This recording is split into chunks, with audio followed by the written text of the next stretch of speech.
नमस्कार दोस्तों, कैसे हैं आप लोग। उम्मीद करता हूँ खुश होंगे, मज़े में होंगे।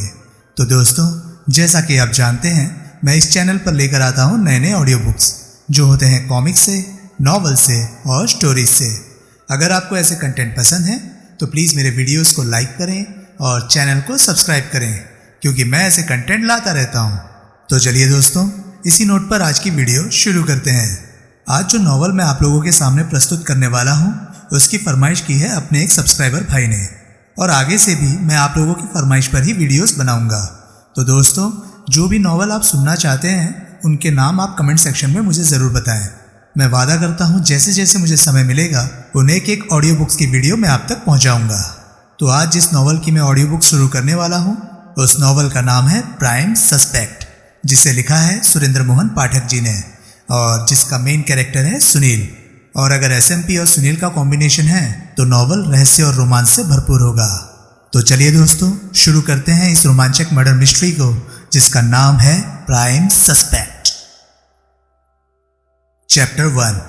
वो रविवार का दिन था और उस वक्त रात के 9:30 बजे थे, जबकि ब्लास्ट के युवा रिपोर्टर अर्जुन ने चीफ रिपोर्टर सुनील कुमार चक्रवर्ती के प्राइवेट ऑफिस में कदम रखा। प्रणाम गुरुजी, अर्जुन बोला। घर नहीं गए? तुम्हारे इंतजार में बैठा हूँ, सुनील बोला। मैं तूफानी रफ्तार से वापस लौटा हूँ, 70 मील का फासला 1 घंटे में, वो भी स्कूटर पर। इनाम के काबिल काम है गुरुजी। सुनील ने लापरवाही से अपने लकी स्ट्राइक सिगरेट का एक गहरा कश लगाया। गुरुजी, मैं कह रहा था, अर्जुन बड़े अर्थपूर्ण स्वर में बोला, कि इनाम के काबिल है ये सुना मैंने। सुनील बड़े सब्र से बोला। सिर्फ सुना? सुन के किया कुछ नहीं?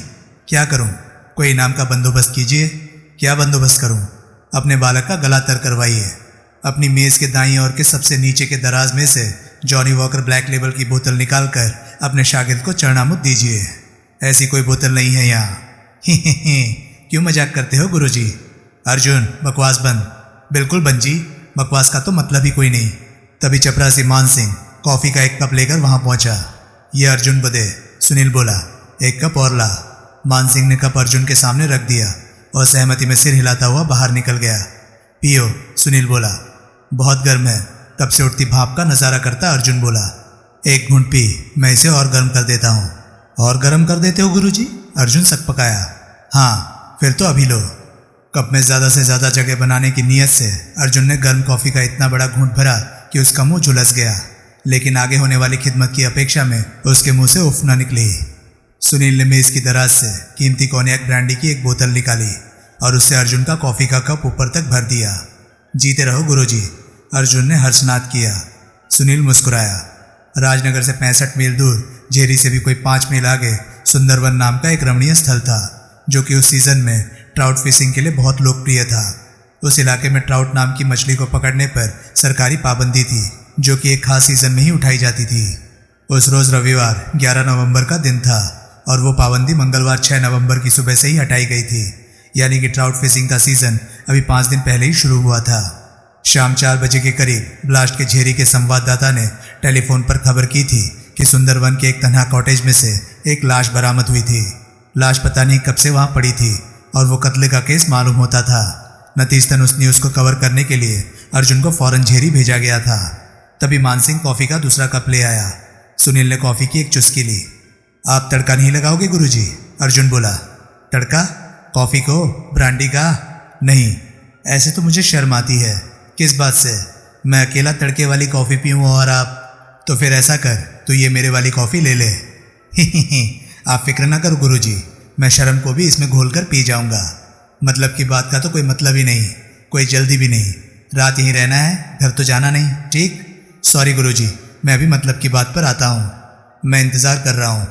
मरने वाला कोई मामूली आदमी नहीं, राजनगर की बड़ी हस्ती था। तो धन कुबेर। कौन? लालचंद इंडस्ट्रीज़ का मालिक लालचंद जी हिरवानी। वो तो बहुत मशहूर आदमी है। हाँ, वो वहाँ क्या कर रहा था? वही जो बाकी लोग कर रहे थे, ट्राउट फिशिंग। हाँ गुरुजी, मैंने मालूम किया है उस इलाके में ट्राउट फिशिंग के सीज़न में ही रौनक होती है, नहीं तो उजाड़ पड़ा रहता है वो इलाका। फिशिंग का सीज़न ना हो तो पुराने झीरी गांव से आगे उधर कोई नहीं आता, सिवाय, अर्जुन एक क्षण ठिठक कर बोला, अपने लालचंद जी हिरवानी के। वो क्यों जाता था? उसका वहाँ कॉटेज जो है। तो क्या हुआ, बड़े लोग ऐसी जगह पर ऐसे ठिकाने रखते ही हैं। खुद अपने रमाकांत का झेरी की झील के किनारे एक कॉटेज है, लेकिन वो महीनों वहाँ नहीं जाता। हीरवानी का मामला जुदा है। कैसे जुदा है? सुनने में आया है कि पिछले कुछ अरसे से वो सांसारिक जीवन से विरक्त होता जा रहा था। सांसारिक मोह माया उसे मिथ्या लगने लगी थी। अपने कारोबार से भी वो धीरे धीरे अपना हाथ खींचने लगा था। और कोई नहीं कारोबार देखने वाला है। एक लड़का है, अशोक हीरवानी, नौजवान, पहली बीवी से। हथप्राण की 2 बीवियां हैं। एक ही है मौजूदा, अपराजिता हीरवानी, जिससे कि उसने 2 साल पहले सिंगापुर में शादी की बताते हैं। पहली बीवी अशोक हीरवानी की माँ को तो सुना है कि मरे हुए 15 साल हो गए हैं। दूसरी बीवी कैसी है? देखी तो है नहीं मैंने, लेकिन गुरुजी जाहिर है कि वैसी ही होगी जैसे कि दूसरी बीवी अमूमन होती है। जवान, हसीन, दिलफरेब, तौबा शिकन। जाहिर है कोई पैसे वाला आदमी बुढ़ौती में किसी सूखे हुए गन्ने से या पिचकी हुई छिपकली से तो शादी करने से रहा। उम्र कितनी बताते हैं मरने वाले की? 58 साल। फैमिली में और कौन है? उसकी अपनी फैमिली में और कोई नहीं, अलबत्ता दूसरी बीवी का विशाल सिंधे नाम का एक बड़ा भाई है जो अपनी बहन के साथ ही रहता है। बाकी एक सचिन शुक्ला नाम का हथप्राण का प्राइवेट सेक्रेटरी है जो कि फैमिली मेंबर जैसा ही दर्जा रखता है। गुरुजी, बेटे अशोक हीरवानी के अलावा कोई भी उपलब्ध नहीं है। क्यों? पता नहीं। पुलिस सिर्फ अशोक हीरवानी से संपर्क कर पाई थी, जो कि मेरे साथ साथ ही मौका वारदात पर पहुंचा था और उसने अपने पिता की लाश की शिनाख्त भी की थी। आई सी। लाश पोस्टमार्टम के लिए राजनगर ही लाई जाएगी क्योंकि झेरी में ऐसा कोई प्रबंध नहीं है। वैसे भी क्योंकि मरने वाला यहीं का रहने वाला है। I understand. तफ्तीश लोकल पुलिस के ही हवाले है। अभी तक तो ऐसा ही है। मेरे सामने स्थानीय चौकी का इंचार्ज कृपाराम ही घटनास्थल पर पहुंचा था। गुरुजी, ये वही कृपाराम है जनार्दन मोदी मर्डर केस में जिसकी आपने ब्लास्ट में बहुत जय जयकार करवाई थी। वैसे कल यहाँ से पुलिस का कोई जिम्मेदार अधिकारी झेरी पहुंचेगा। आखिर यहाँ के इतने बड़े आदमी के कत्ल का मामला है। और ये पता लगा है कि ये लालचंद जी हीरवानी जब अपने सुंदरबन वाले कॉटेज में जाकर रहता था तो वहाँ बड़ी गुमनामी की जिंदगी बिताने की कोशिश करता था। कोई नौकर चाकर साथ नहीं ले जाता था। अपना खाना वाना भी खुद बनाता था। झेरी गांव में और न्यू झेरी टाउनशिप में ऐसे घूमता था जैसे कोई रिटायर्ड गवर्नमेंट सर्वेंट हो। अपना काफ़ी सारा वक्त वो वहाँ की लाइब्रेरी और किताबों की दुकान पर गुजारता था और जब कॉटेज में होता था तो वो दूरबीन लेकर बर्ड वॉचिंग करता था। इतने बड़े आदमी को वहाँ कोई पहचानता नहीं था। बड़े आदमी की तरह वहाँ अपने आप को पेश करता तो लोग पहचानते ना। वहाँ वो नौकर चाकरों के अमले के साथ विलायती कार में विचरता तो न पहचानने वाले भी पहचानते, लेकिन वो तो जैसे वहाँ अपनी हस्ती मिटाकर रहता था। अजीब आदमी था। अर्जुन खामोश रहा। कहते हैं कि पैसे वाले लोगों की ज़िंदगी में एक ऐसी स्टेज ज़रूर आती है जबकि वो धन दौलत को निस्सार समझने लगते हैं और मोह माया के बंधन से मुक्त होने के ख्वाहिशमंद लगने लगते हैं। ऐसा ही लगता है। कोई बता रहा था कि उसने हाल ही में लूले लंगड़े अंधों कोढ़ियों के लिए 1 करोड़ रुपए का चैरिटेबल ट्रस्ट खड़ा किया था। अगर ये सच है तो ये भी एक सबूत है कि उसका हृदय परिवर्तन हो रहा था। उसके मन में बैराग घर कर रहा था। ऐसा आदमी मुझे गोद लेके मरता तो कितना अच्छा होता। सुनील ने घूरकर उसे देखा। विशफुल थिंकिंग गुरुजी, विशफुल थिंकिंग। कत्ल कब हुआ बताते हैं? गुरुजी, इतना तो लाश की हालत से ही पता लग रहा था कि वो वहाँ कॉटेज में कई दिन से पड़ी थी। वैसे कॉटेज में जैसे हालात पाए गए हैं उनसे पुलिस ने ये अंदाज़ा लगाया है कि कत्ल 6 नवंबर की दोपहर के आसपास किसी वक्त हुआ था। पुलिस कौन? वो चौकी इंचार्ज कृपाराम? हाँ, उसमें कत्ल के केस की तफ्तीश के लायक अकल है। अब निराही गावती तो नहीं है वो गुरुजी। आखिर पुलिसिया है, सब इंस्पेक्टर है, सालों से पुलिस की नौकरी में है, चौकी का इंचार्ज है, थानेदार का दर्जा रखता है। बस क्या रीडिंग है उसकी? वो कहता है क्योंकि मंगलवार 6 तारीख सुबह से फिशिंग सीजन की शुरुआत होने वाली थी, इसलिए जाहिर है कि वो सुबह जल्दी उठा होगा ताकि वो जल्दी जाकर नदी किनारे फिशिंग के लिए कोई बढ़िया जगह कब्जा सके। उसका जल्दी उठा होना इस बात से भी स्थापित होता है कि वो अपनी अलार्म घड़ी में 5:30 बजे का अलार्म लगाकर सोया था। वो उम्रदराज आदमी था। इस लिहाज से ये भी कहा जा सकता है कि क्योंकि उसने सुबह जल्दी उठना था इसलिए पिछली रात को वो जल्दी ही बिस्तर के हवाले हो गया था। बकवास। बूढ़ों को नींद कम आती है। वो पिछली रात को कभी भी सोया हो सकता है। बहरहाल उठा वो जल्दी था। अलार्म क्लॉक पर सेट 5:30 बजे का अलार्म यही कहता है। आगे घटनास्थल का मुआयना ये जाहिर करता है कि सुबह 5:30 बजे उठकर वो नित्य नियम से निवृत्त हुआ था। उसने अपने लिए ब्रेकफास्ट तैयार किया था और फिशिंग का सामान, रॉड, बैट वगैरह लेकर नदी की ओर चल दिया था। वहाँ से दोपहर के करीब वो वापस अपने कॉटेज में लौटा था जहाँ की किसी ने उसे शूट कर दिया था। इस बात का क्या सबूत है कि वो वापस दोपहर के आसपास लौटा था? सबूत मौसम का कोई जुग्राफिया और वो मछलियाँ हैं जो कि मरने वाला पकड़कर अपने साथ कॉटेज में लाया था। लेकिन ईमानदारी की बात यह है गुरुजी कि वो दोनों ही बातें आपके इस शागिर्द के पल्ले कतई नहीं पड़ी। लेकिन उनसे पुलिस ने, हमारे कृपाराम ने, यह नतीजा निकाला है कि कत्ल दोपहर के आसपास हुआ। हाँ, कत्ल का उद्देश्य कम से कम चोरी नहीं था। मरने वाले की जेब में और वहाँ की एक अलमारी में कम से कम 30,000 रुपये उपलब्ध थे। अपनी एक उंगली पर वो नीलम की बहुत कीमती अंगूठी पहने था और वैसा ही कीमती एक हीरे का टाइपिंग घटनास्थल पर उपलब्ध था। मर्डर वेपन की बाबत कोई अंदाजे की ज़रूरत ही नहीं। वो हथियार ही वहाँ लाश के करीब पड़ा पाया गया था, यानी कि हत्यारा मरने वाले को शूट करके हथियार वहीं फेंक गया था। हाँ, एक ही गोली ने, जो कि बहुत करीब से चलाई गई थी और मरने वाले के दिल के आर पार गुजर गई थी, मरने वाले का काम तमाम कर दिया था। हथियार कैसा था? बहुत अनोखा।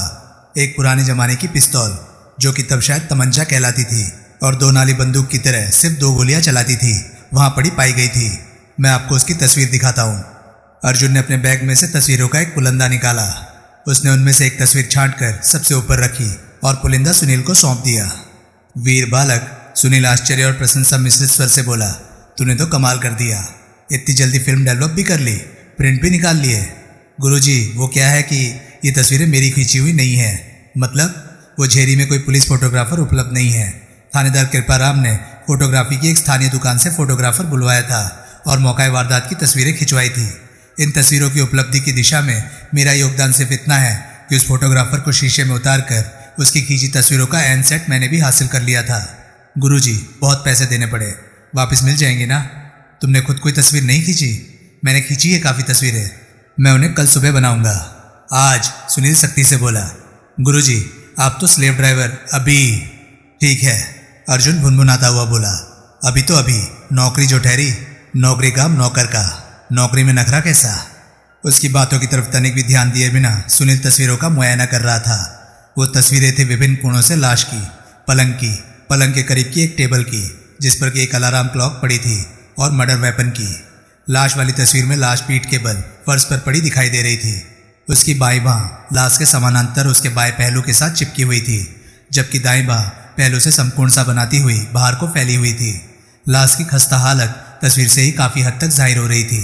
लाश के जिस्म पर कमीज, पतलून और गर्म पुलोवर दिखाई दे रहा था। उसके एक पैर में एक स्लीपर था, जबकि दूसरे पैर का स्लीपर पैर से उतरकर थोड़ा परे जा गिरा था।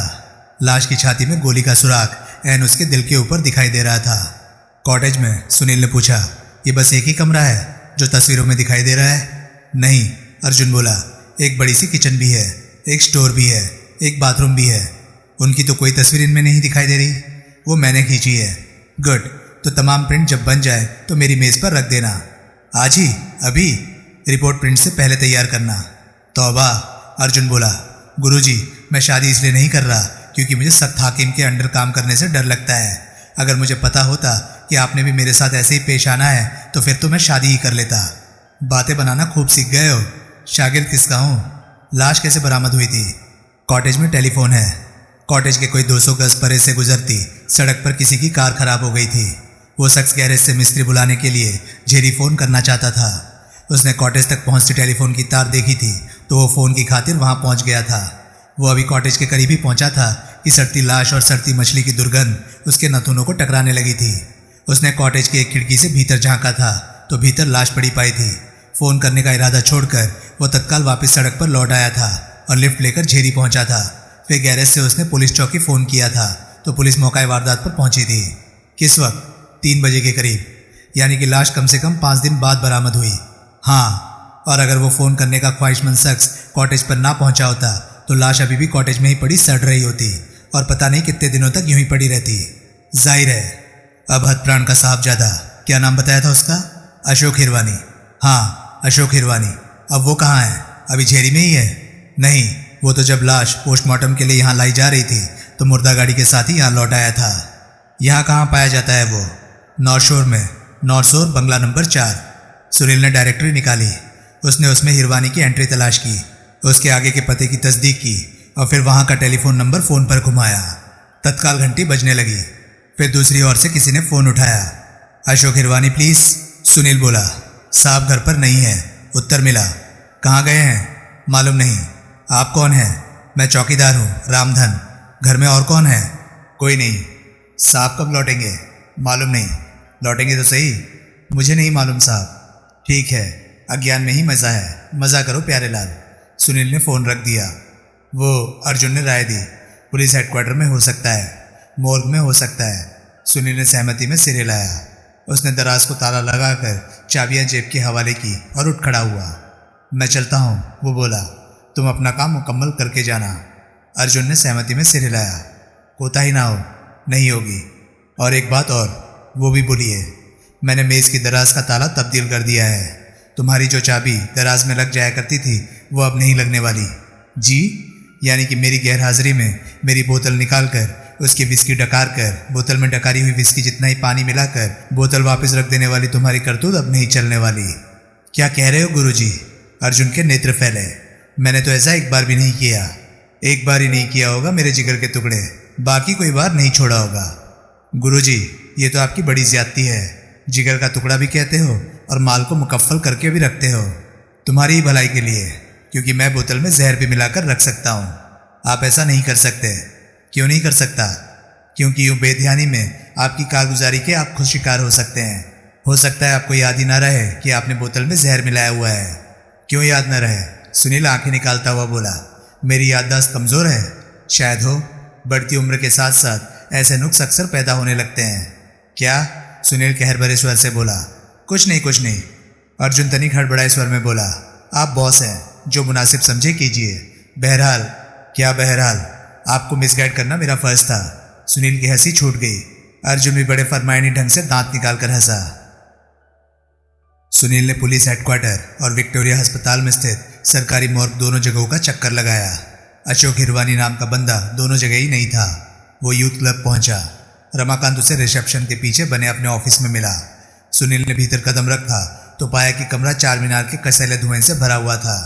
रमाकांत ने अपनी मेज का एक दराज खोलकर उस पर अपने दोनों पांव टिकाए हुए थे और वो अपनी एग्जीक्यूटिव चेयर पर बड़ी असंभव सी मुद्रा में अधलेटा सा बैठा हुआ था।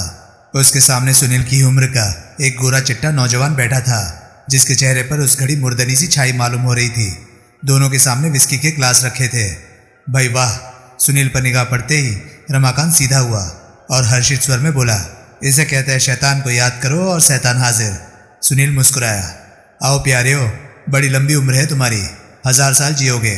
घोषणा है ये रमाकांत मल्होत्रा अंबरसरिये की। बैठो। सुनील नौजवान के पहलू में एक खाली कुर्सी पर ढेर हो गया। प्यारे, रमाकांत नौजवान से संबोधित हुआ। यही है अपना सुनील, जिसका मैं अभी तुम्हारे से जिक्र कर रहा था। नौजवान सुनील की ओर घूमा। उसके चेहरे पर एक विषादपूर्ण मुस्कुराहट आई और वो बोला, हेलो देयर। हेलो, सुनील बोला। प्यारे, रमाकांत बोला, यह अशोक हिरवानी है। सुनील चौंका। उसने हैरानी से नौजवान की तरफ देखा। क्लब का पुराना मेंबर है, रमाकांत कह रहा था, लेकिन आता कभी कभी है और भी कई क्लबों का मेंबर है ना। कितने फायदे हैं दौलतमंद बाप का बेटा होने के। आप? सुनील बोला। लालचंद जी हिरवानी के साहबजादे हैं? जी हाँ, नौजवान बोला। वही सुंदरबन में जिनके कत्ले की खबर आज ही आम हुई है? जी हाँ। Well, it's a small world. अच्छा? जी हाँ, मैं तो आप ही को सारे शहर में तलाश करता फिर रहा था। मैंने नॉर्थ शोर आपके बंगले पर फ़ोन किया, आप वहाँ नहीं थे। मैंने सोचा शायद आप पुलिस की हाजिरी भर रहे हैं। मैं पुलिस हेडक्वार्टर गया, लेकिन आप वहाँ भी नहीं थे। फिर सोचा शायद आप पोस्टमार्टम के इंतज़ार में मॉर्ग में बैठे हों, लेकिन आप वहाँ भी नहीं थे। प्यारे हो, रमाकांत बोला, इसे कहते हैं कुछट कुड्डी थे सैर चिंडोरा। अरे, जब ये यहाँ था तो कहीं पर और कैसे होता? आप मुझे क्यों तलाश कर रहे थे? अशोक हिरवानी बोला। न्यूज़ की खातिर। आप मरने वाले के सबसे करीबी रिश्तेदार हैं। आपका इंटरव्यू हमारे अखबार के पाठकों के लिए दिलचस्पी का बायस हो सकता है। आप जानते हो सकते हैं कि आपके पापा का कत्ल किसने किया? मैं नहीं जानता। जानता होता तो कातिल अभी तक जेल की सलाखों के पीछे ना होता। आपको कोई अंदाज़ा हो सकता है? नहीं है इसे कोई अंदाज़ा, रमाकांत बीच में बोला। तभी तो मैंने इसके सामने तेरा जिक्र किया था, तभी तो हम तुझे याद कर रहे थे। मतलब क्या? अरे कोई तफ्तीश कर पता लगा कि कत्ल किसने किया है। यानी कि पहले जाके कातिल का पता लगाऊं और फिर यहाँ आऊँ? अरे नहीं, पागल हुआ है? पहले पहला काम कर। वो कौन सा हुआ? दारू पी। अमरीक सिंह का काला बिल्ला। मैं अभी मंगाता हूँ। रमाकांत ने मेज के पैनल में लगी घंटी का बटन दबाया। तत्काल एक वेटर वहाँ प्रकट हुआ। अपने सुनील के लिए ड्रिंक ला, रमाकांत बोला। Johnny walker black label, large, बल्कि डबल। नहीं, सुनील ने तत्काल प्रतिवाद किया। ठीक है, अभी लार्ज ही ला। साथ में सोडा ला, पानी भी ला। अभी यहीं खड़ा है, गया नहीं अभी? कब जाएगा, कब लौटेगा? वेटर तत्काल वहां से बाहर भागा। सुनील ने अपना लकी स्ट्राइक का पैकेट निकाला। उसने अपने विशिष्ट अंदाज से पैकेट को यूं झटका कि सिगरेट पैकेट से आधा बाहर सरक आया। उसने पैकेट हिरवानी की ओर बढ़ाया। अशोक हिरवानी ने तनिक हिचकिचाते हुए एक सिगरेट ले लिया। एक सिगरेट सुनील ने अपने होठों से लगाया और पैकेट जेब में रख लिया। रमाकांत को सिगरेट ऑफर करने का उपक्रम उसने नहीं किया। उसे चार मीनार के अलावा कोई सिगरेट पीना मंजूर नहीं था। रमाकांत ने चार मीनार का एक सिगरेट अपने होठों से लगाया और फिर लाइटर से तीनों सिगरेट सुलगाए। लड़का बहुत हल्कान है, रमाकांत बड़ी संजीदगी से बोला। पियो मर गया ना बेचारे का। अब पियो जैसी कोई चीज़ होती है इस दुनिया में? बोलो प्यारे, होती है? नहीं होती, सुनील बोला। तभी तो हल्कान है। कहता है पुलिस का काम बहुत स्लो मोशन में होता है, लेकिन कातिल की तलाश के लिए कोई इनाम मुकर्रर किया जाए तो काम जल्दी हो जाता है। 50,000 रुपये का इनाम ऑफर कर रहा है ये इस काम के लिए। ये, सुनील बोला। इनाम का आइडिया आपको खुद सूझा था मिस्टर हिरवानी? मैंने सुझाया था, रमाकांत पहले ही बोल पड़ा। आइडिया पर कोई मायावी पेटेंट की मोहर लगी होती है। किसी को भी सूझ सकता है, किसी के भी काम आ सकता है। बस होना वाह होना चाहिए। क्यों भाई अशोक? अशोक हिरवानी ने बड़े अनमने भाव से सहमति में सिर हिलाया। सुनील ने अपलक रमाकांत की तरफ देखा और ढेर सारा धुआं उसकी तरफ छोड़ा। रमाकांत के चेहरे पर केवल एक क्षण के लिए एक बड़ी धूर्ततापूर्ण मुस्कुराहट आई और फिर लुप्त हो गई। तभी वेटर सुनील का ड्रिंक ले आया। 10 मिनट बाद सबके लिए ड्रिंक ले आना, रमाकांत वेटर से बोला। बुलाना ना पड़े, समझ गया? हाँ साहब, वेटर बोला। घड़ी है साहब। चलती है? हाँ साहब। देखनी आती है? हाँ साहब। नट जा। वेटर वहाँ से तत्काल विदा हुआ। सुनील ने चीयर्स बोला और अपने जाम को एक चुस्की मारी। तो आप? अशोक हिरवानी बोला। मेरे पापा के कातिल का पता लगाने की कोशिश करेंगे। तूफान हमदम, सुनील बड़ी आत्मीयता से बोला। मैं इन्वेस्टिगेटिव जर्नलिस्ट हूँ, खोजी पत्रकार। इन्वेस्टिगेशन करना, खोज करना मेरा नौकरी का हिस्सा है। अपनी नौकरी बजाना मेरा धर्म है। अपना धर्म मैंने निभाना ही निभाना है। इसमें किसी इनाम की दखल अंदाजी से मेरा कुछ लेना देना नहीं। मॉडेस्टी दिखा रहा है, रमाकांत बोला। खासतौर से नकदों के मामले में। दफ्तर में तनख्वाह लेते वक्त भी यही कहता है कि जाने दो, अभी पिछले महीने ही तो ली थी। अशोक हिरवानी के चेहरे पर असमंजस के भाव आए। प्यारे हो, तुम सुनील से बाकी बातें करो। इनाम और नकदों वाली सब बातें तुम्हारे मेरे बीच में हो जाएगी। अशोक हिरवानी का सिर मशीन की तरह सहमति में हिला। अब बोल भाई, रमाकांत सुनील से बोला। तू क्यों ढूंढ रहा था लड़के को? इंटरव्यू के लिए ढूंढ रहा था, सुनील बोला। तो लेता क्यों नहीं? जितना मर्जी इंटरव्यू ले। आपकी निगाह में कोई सस्पेक्ट है? सुनील अशोक से संबोधित हुआ। सस्पेक्ट? अशोक ने दोहराया। कोई ऐसा शख्स जो आपकी निगाह में आपके पापा का कातिल हो सकता है? अशोक ने इनकार में सिर हिलाया। बहुत जल्दी जवाब दिया। जरा सोच के जवाब देते। जब से पापा के कत्ल की खबर मुझे लगी है तब से यही तो सोच रहा हूँ मैं। मुझे तो नहीं सूझ रहा ऐसा कोई शख्स। कातिल ना सही, कत्ल का कोई उद्देश्य सूझ रहा हो? अशोक ने फिर इनकार में सिर हिलाया। कोई वसीयत वगैरह करके गए हैं आपके पापा? एक वसीयत का एक बार जिक्र किया तो था उन्होंने। गुड, उसमें उन्होंने किसी को वारिस करार दिया था अपना? मुझे। वो वसीयत कहाँ है? पता नहीं कहाँ है। जेरी से लौटने के बाद मैंने उसे अपने घर पर तलाश किया था, लेकिन वो मुझे नहीं मिली थी। पापा के निजी कागजात में वो वसीयत ही थी जो मुझे नहीं दिखाई दी थी। वैसे होनी चाहिए थी वो वहाँ, होनी तो चाहिए थी। तो कहाँ चली गई? क्या पता कहाँ चली गई, लेकिन क्या लेकिन? हो सकता है वो मेरी सौतेली माँ के हाथ में पड़ गई हो और उसने उसे नष्ट कर दिया हो। किस लिए? ताकि आप अपने पापा के वारिस करार ना दिए जा सकें।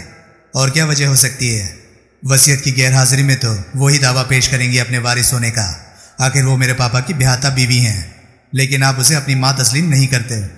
मेरी हम उम्र लड़की? अशोक फूट पड़ा। मेरी माँ कैसे हो सकती है?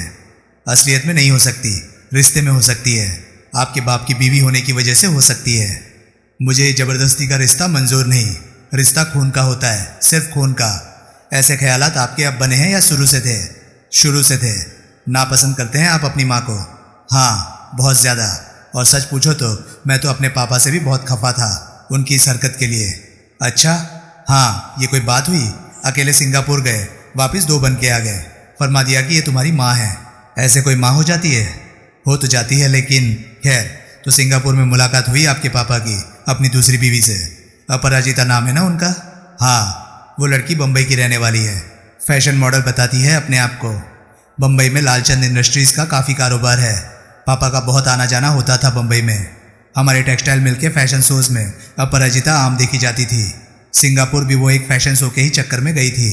वहाँ भगवान जाने उसने क्या चक्कर चलाया डैडी के साथ कि बुढ़ौती में शादी कर बैठे। दूसरी बीवी से कोई बच्चा नहीं है, लेकिन अपराजिता के साथ गोंद की तरह विशाल शिंदे नाम का उसका एक बड़ा भाई चिपका रहता है, जिसे कि वो अपनी परछाई की तरह हमेशा अपने साथ रखने की कोशिश करती है। बहुत बड़ा है वो, एकदम बाप तो नहीं लगता अपराजिता का, 5-1 साल बड़ा होगा मेरे ख्याल से। करता क्या है? पायलट है, हमारी कंपनी का प्राइवेट प्लेन उड़ाता है, यानी कि कामकाजी आदमी है। अपने उम्र दराज जीजा की फोकट की रोटियां नहीं तोड़ता था, फोकट की रोटियां ही तोड़ता था। करता क्या है वो? महीने में एक बार भी मुश्किल से इस्तेमाल होता है हमारा प्राइवेट प्लेन। पापा प्राइवेट प्लेन का बेजा इस्तेमाल के खिलाफ थे। वो तभी उसे इस्तेमाल करते थे जबकि कमर्शियल फ्लाइट में सीट उपलब्ध ना हो, और ऐसा बहुत ही कम होता है। बहरहाल बिल्कुल निकम्मा आदमी नहीं है विशाल शिंदे। हुनर जानता है, हवाई जहाज उड़ा सकता है, जिसकी कि उसे 10,000 रुपये महीना तनख्वाह मिलती है। राजी थे आपके पापा अपनी दूसरी शादी से, अपनी नई बीवी से? बिल्कुल भी नहीं, शादी करते ही पछताने लगे थे। आपको कैसे मालूम? उन्होंने खुद मुझे ऐसा कहा था। तलाक तक के ख्वाहिशमंद थे, लेकिन बदनामी के डर से इस तरफ कोई कदम उठाने से हिचकिचाते थे। नई नौजवान बीवी से ना इत्तेफाकी की वजह से ही तो कहीं वो दीन दुनिया से, सांसारिक मोह माया से विरक्त नहीं होने लगे थे। मैं क्या कह सकता हूँ इस बारे में? निश्चित रूप से नहीं कह सकते, लेकिन अपनी राय तो जाहिर कर सकते हो। आपके राय में ये वजह हो सकती है आपके पापा के तन्हाई पसंद बन जाने की, उनके बैरागी रुझान की। हो तो सकती है। औरत कैसी है आपकी सौतेली माँ? खूबसूरत है, वो तो होगी। उसके अलावा कैसी औरत है ये अपराजिता हिरवानी? चालाक है, चालबाज है, खतरनाक है, लालची है, बेमुरव्वत है, बेरहम है, कमीनी है। आखिरी शब्दों तक पहुँचते पहुँचते अशोक हिरवानी दांत पीसने लगा। बहुत ज़्यादा ही नापसंद है वो औरत आपको, सुनील तनिक मुस्कुराता हुआ बोला। मुझे उसकी ज़ात से नफरत है, वो बोला। मेरे बाप को फंसा लिया, फंसा के शादी कर ली, शादी करके मालिक बन बैठी मेरे बाप की, पाँव की धूल सिर पर सवार हो गई। है कहाँ अब वो? बम्बई में, फ़ोन पर बात हो गई है, कल तक लौट आएगी। बम्बई में कब से है वो? 4-5 दिनों से ही, लेकिन घर से 1.5 महीने से निकली हुई है। क्या करने? दुनिया की सैर करने, ऐश करने, मेरे बाप की दौलत को दोनों हाथों से लुटाने। लेकिन अब वो बम्बई में है और कल यहाँ आ रही है। हाँ, और आते ही सब धन दौलत कब्जाने के फिराक में लग जाएगी। वो कल आएगी, आप यहीं हैं। जो काम उसने आकर करना है वो आप पहले ही कर लीजिए। कोशिश तो करूँगा ही। मेरी राय में इस बाबत आपको किसी काबिल वकील से मशवरा करना चाहिए। मैं कर चुका हूँ। वो कहता है कि बहुत कुछ इस बात पर निर्भर करता है कि कोई वसीयत सामने आती है या नहीं। वसीयत की गैरहाजिरी में मैं, हतप्राण का बेटा, और अपराजिता, हतप्राण की बीवी, दोनों हतप्राण की संपत्ति का एडमिनिस्ट्रेटर नियुक्त किए जाने की अर्जी डाल सकते हैं। लेकिन उस सूरत में मेरा वकील कहता है कि अपराजिता के एडमिनिस्ट्रेटर नियुक्त किए जाने की संभावनाएं ज़्यादा है। आईसी भाई कहाँ है अपराजिता का? वो विशाल शिंदे, वो भी बम्बई में ही है। देख लेना, कल बहन के साथ ही लौटेगा। एक सचिन शुक्ला नाम के आपके पापा के प्राइवेट सेक्रेटरी का भी जिक्र मैंने सुना था। वो कहाँ है? बम्बई में। कमाल है, हर कोई बम्बई में है। गनीमत ही है कि आप यहाँ राजनगर में उपलब्ध हैं। वो खामोश रहा। और कोई आपके पापा का करीबी? ना, वो इनकार में सिर हिलाता हुआ बोला। वो एक क्षण ठिठका और फिर बोला, पापा का उनसे कोई 4 साल छोटा भाई है, लेकिन जिक्र बेकार है। क्यों बेकार है? क्योंकि आज की तारीख में उनका कोई अता पता तक हमें नहीं है। पापा कहते थे कि मेरा वो चाचा नौजवानी में ही घर से भाग गया था। क्यों? शुरू में तो वजह ये बताई जाती थी कि धर्म कर्म में उसके बचपन से भारी आस्था थी। किशोरावस्था में ही कहा करता था कि वो साधु बन जाना चाहता था। जब घर से भागा था तो उसकी पहली खबर यही आई थी कि वो हरिद्वार में था और किसी बड़े महंत के मठ में डेरा जमाए था। पापा उसे लिवा लाने के लिए वहाँ पहुँचे थे तो पता लगा था कि वो बद्रीनाथ केदारनाथ की यात्रा पर निकल गया था। उधर आदमी भेजा गया तो उसके जोशी मठ में होने की खबर मिली। वहाँ तलाश की तो कोई बोला नेपाल की तरफ निकल गया था, यानी कि कभी पकड़ में ना आया। हाँ, लेकिन कोई 10 साल पहले एक बार खुद ही घर लौट आया था। तब पापा ने उसे व्यापार में लगाने की कोशिश की थी, लेकिन उसने साफ इनकार कर दिया था। क्यों? कहता था वो पैसे को अपना भगवान नहीं बनाना चाहता था। मत मारी गई होगी मायावेदी, रमाकांत बोला, जो इतना भी नहीं समझता कि पैसे को भगवान बनाना नहीं पड़ता। पैसा है ही भगवान, बना बनाया, रेडीमेड। वो नहीं मानता था। वो तो उल्टे मेरे पापा को राय दे रहा था कि वो अपना सब सांसारिक तामझाम छोड़कर उसके साथ चल दे। साधु बनने? रमाकांत व्यंग्यपूर्ण स्वर से बोला।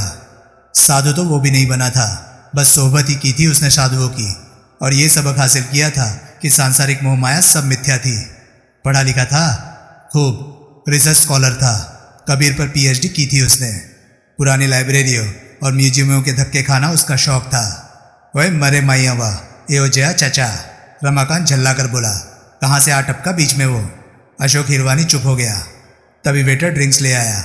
वेटर के विदा होने के बाद सुनील बोला, कोई और बात जो आप मुझे बताना चाहते हो? अशोक हिचकिचाया। यह जानते हो, लेकिन जुबान पर लाने से हिचकिचा रहे हो। है तो सही ऐसी एक बात, वो तनिक कठिन स्वर से बोला। और उसे बताने से आप हिचकिचा रहे हैं? हाँ। क्यों? क्योंकि आप अखबार वाले हैं। वो बात अभी अखबार वालों को नहीं मालूम? उसने इनकार में सिर हिलाया। पुलिस को? सुनील ने पूछा। पुलिस को मालूम है। उन्हें तो मालूम हुए बिना वो रह ही नहीं सकती थी। पुलिस वाले इस बात का जिक्र नहीं कर रहे? अभी तो नहीं कर रहे। क्या है वो बात? अशोक फिर हिचकिचाया। देखिए जनाब, सुनील उसे समझाने के अंदाज में बोला, आपके दोस्त रमाकांत की पुलिस के महकमे में कुछ ऐसी घुसपैठ है कि वहाँ खुफिया रखी जा रही किसी भी बात की जानकारी रमाकांत को लग सकती है। क्यों रमाकांत? चुटकियों में प्यारे हो, रमाकांत चुटकी बजाता हुआ बोला। चुटकियों में? So there you are. Police की मुझे हिदायत है, अशोक धीरे से बोला, कि उस बाबत मैं किसी से जिक्र ना करूं। आपने वो बात अखबार में छाप दी तो सबसे पहले पुलिस मेरे पर ही शक करेगी कि मैंने ही अपना मुंह फाड़ा। बात मैं आपको बताता हूँ, वो इतनी अहम है कि अगर वाकई आप मेरे पापा के कातिल को तलाश करना चाहते हैं तो वो आपको मालूम होनी चाहिए। लेकिन मेरी आपसे दरख्वास्त है कि जब तक पुलिस अपनी जुबानी उस बात का जिक्र ना करे, आप अपने अखबार के माध्यम से उसे आम ना करें। बोलिए, कबूल है आपको मेरी ये दरख्वास्त? इस उम्मीद के साथ है कि पुलिस ही ज़्यादा देर उस बात को छुपाए नहीं रखेगी। लेकिन कबूल है? हाँ। बात क्या है प्यारे? रमाकांत उत्सुक भाव से बोला। मिस्टर सुनील, अशोक दबे स्वर में बोला, मेरे पापा के कॉटेज में से पुलिस ने कुछ जनाना कपड़े बरामद किए थे। जनाना कपड़े? सुनील सकपकाया। गुलाबी रंग की रेशमी नाइटी, ऐसी अंगिया जो कोई जवान औरत ही पहन सकती है, रेशमी पैंटी। बल्ले, रमाकांत बोला, भाई तेरा बापू तो बड़ा छुपा रस्तम निकला। तन्हाई पसंद की और बैराक का ढोंग करके उस सुनसान कॉटेज में जवानी की बहारों के लुत्फ उठाता रहा। डोंट टॉक रबिश, अशोक चिढ़कर बोला। मेरा बाप ऐसा आदमी नहीं था। होता तो क्या वो इस उम्र में शादी करता? शादी सबूत होती है ऑनरेबल इंटेंशंस की। उसकी ऐसी नीयत होती तो जिस ऐश का तुम जिक्र कर रहे हो, वो मेरा बाप शादी का फंदा घर में डाले बिना भी लूट सकता था। उस औरत से भी लूट सकता था जिससे कि उसने शादी की। ही इज़ राइट, सुनील बोला। तो फिर? रमाकांत बदले स्वर में बोला, वो जनाना कपड़े जरूर कातिल ने वहां प्लांट किए थे। अशोक बोला। क्यों? तो दोस्तों, ये था प्राइम सस्पेक्ट नोवेल का पहला पार्ट। आपको ये पार्ट कैसा लगा? प्लीज़ कमेंट सेक्शन में अपनी राय मुझे ज़रूर बताएं। और हाँ, अगर आपको मेरी वीडियोस पसंद आ रही हैं तो प्लीज़ उन्हें लाइक करें और चैनल को सब्सक्राइब करें, क्योंकि मैं ऐसे कंटेंट लाता रहता हूँ। तो चलिए दोस्तों, मैं मिलता हूँ अब आपसे अगली वीडियो में। तब तक के लिए नमस्कार, गुड बाय। सेफ रहिए, खुश रहिए, मज़े करिए।